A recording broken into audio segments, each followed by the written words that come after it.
What's going on, y'all?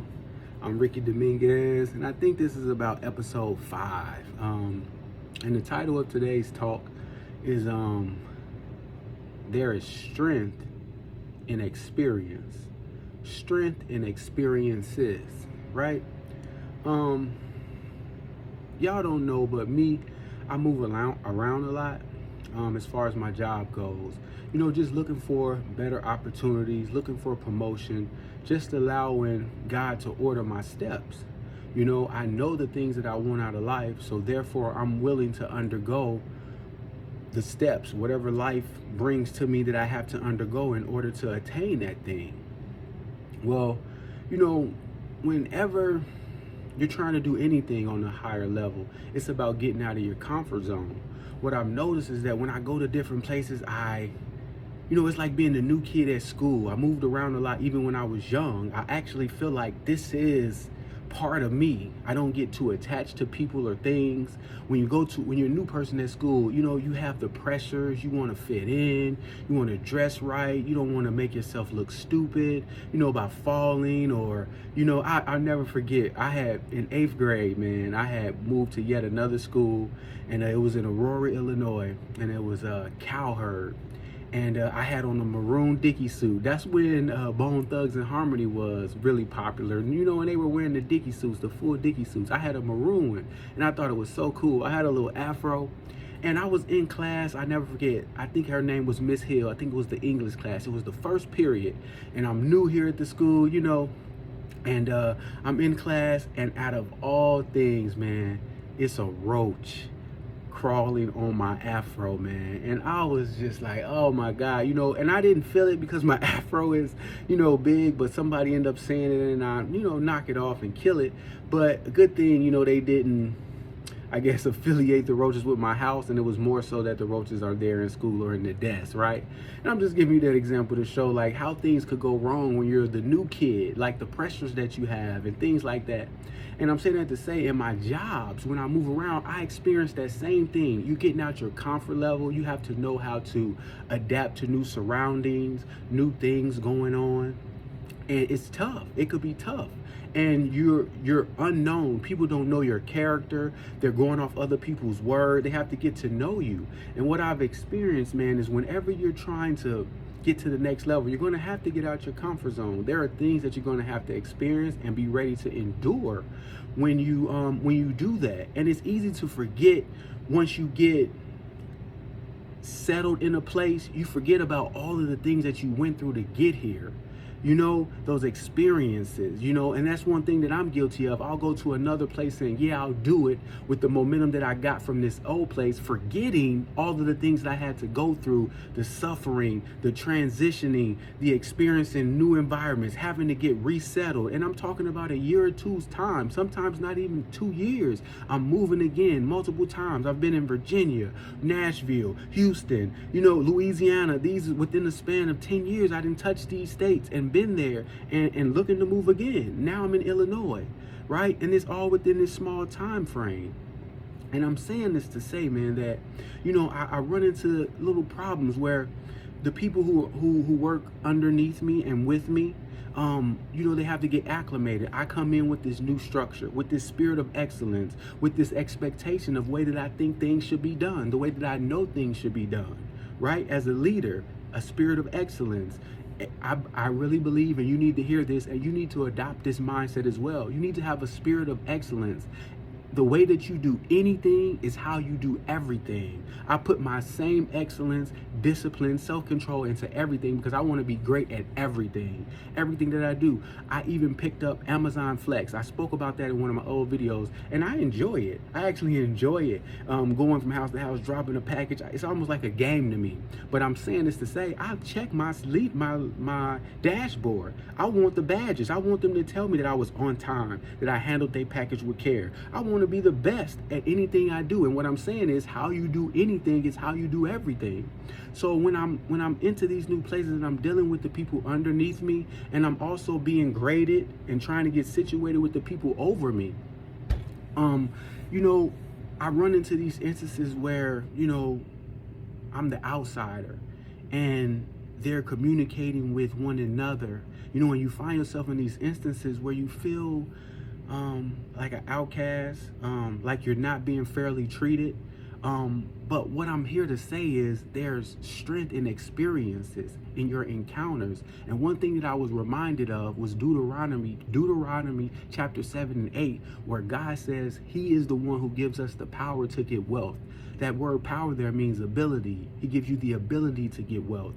And one thing that he talked about in those scriptures was that when he was bringing, because it was about him preparing the people for the way that they should act and the way that they should move once he brung them into the promised land, this place of great blessing, everything flowing, everything all good.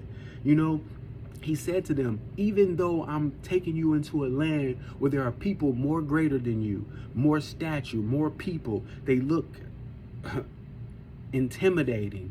Even though with this, I'm telling you that don't be afraid of them. You know, and I find strength in that. Don't be afraid of them. He says, don't you remember what I did to bring you out of bondage? Do you remember all of the diseases and all the great miracle signs and wonders that I performed? I'll do that very same thing in your wake for my word, for my covenant with you. So when God is giving you a word, which my word was further, faster. God told me he'll take me further, faster, and I've been on track. You know, the steps of a good man are ordered by the Lord. You know, so I've been laying on that word that God gave me, because I know he's faithful to perform it. And what God is saying is, the way you looking at them and you're afraid, or you're coming upon these circumstances and it's tension and it's stress and people are treating you like an outsider. And God said, don't you remember how I performed for you before? I'll do that very same thing again. Don't you lose heart, you know, in your situations. You listen to what I say. You know, my word is bread. Man does not live by bread alone, but by every word that proceedeth out the mouth of God. What he's telling you is, if I tell you something, if I say go into the wilderness, then just know that my word is going to provide for you. I'll go so far as to cause things to happen that you never knew to happen, just so that my word runs true. And in that particular scripture, he talked about how he caused bread to come from the sky out of nowhere. Nobody had ever seen anything like that to happen. But what God is saying is, I'll even perform supernatural things to see to it that you prosper, because my word, I said what I said and I meant what I said. And I'll even break laws in order to hold firm on what I said. It has nothing to do with you, but more so to do with my word. I'm king, and what I say, decree, it's a law, and it's going to be followed, right? So I found so much joy and comfort and strength in that when I was riding on my way to work, as I'm addressing these issues of being a new guy and trying to get things in order and trying to follow God, what God is saying, because he promotes, right? I don't work for them. I work for God. He has the heart of the king in his hand. He setteth one up and sitteth one down. So I'm working for him. So I'm talking to him on my way to work and letting him know my issues. And he's reminding me, don't you remember what I did before? In this same instance, in these 4 other places that you went? Yeah, they talking, they doing this, but I'm in control. Don't you remember what I did? And as an example, and I was in Nashville, and I was kind of bumping heads with the person that was over me, my manager at the time. You know, I was bumping heads with him because I was doing the right thing. But you know, some people have a different agenda, and they have relationships, and they have to tend to those, and they have to politic. But I'm not a part of that. You know, so I don't know that game. I just know to do my job and do it right. And because of that, we bump heads. Well, it got so bad that they suspended me. You know, and hey, you know, they suspended me, and I went through a really trying time because I didn't know what was going to happen next. Am I going to lose my job? Dang, I need my job. You know, am I going to have to go back? Am I going to have to do this? You know, and I was trying to calculate all of these things. Like, if I make this move. And you know what God reminded me of? He said, instead of doing all that calculating and trying to figure out what'll happen if you go wrong, if you go right, if you go left, how about you just wait on me? Just wait on me. In that situation, he said, just sit back and wait. And you know what? While you waiting, praise me and thank me, because you know I'm about to come through. You know, and my spirit was touched during that time. And you know what? God did exactly what he said. Not only did he get me out of that situation, he gave me more money at my next situation. And not a little bit more money. God was showing me like, hey, you relax. I got you You my person. You're special to me. I told you something and I'm going to see to it that it happens. It doesn't matter what anybody else says. So that happened to me in Nashville. And then I'm saying this to say there's strength in experiences, in your experiences with God. Like, so now that I'm in this new situation and these things are brewing up again, God is saying, look here, don't you remember what I did before? I'll do it again. I'm the same God. You know, you be obedient to me and I'll give you everything that I told you I'll give you. Rest in it. Rest in his promises is what I'm telling y'all. When he show you something, believe it and know that he'll do that very same thing for you.